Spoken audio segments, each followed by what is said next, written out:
তো বন্ধুরা, আজ আমরা চলে আসলাম সেই সুদূর কলকাতা। কলকাতা থেকে আমরা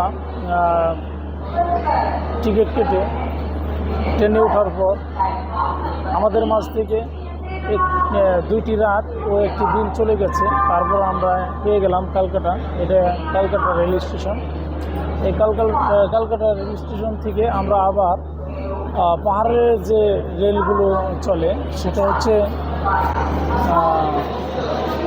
কয়লায় চালিত, সেই ট্রেনে আমরা উঠবো। উঠে তারপর আমাদের গন্তব্যস্থান সেই মানালি, সিমলা, তারপর লাদাখ, সে সমস্ত জায়গায় চলে যাব। তবে কলকাতা রেল স্টেশনটা অনেক বড়, এমনকি সুন্দর পরিপাটি। মানুষ ভোরবেলা নামার পর টিকিটের জন্য ব্যস্ত হয়ে যায় সমস্ত। আর এই যে দেখতেছেন বুলেটের গতিতে যে ট্রেনগুলি চলে, সেই ট্রেন এখন যাচ্ছি আমরা কলকাতা থেকে সেই সিমলা চলে যাব। তার উদ্দেশ্যে আমরা টিকিট কাটবো। তো টিকিট কাউন্টারের সামনে হয়তো বা সিরিয়াল দিতে হবে, এই জন্য আমরা ছুটে যাচ্ছি সেই সিরিয়ালের উদ্দেশ্যে।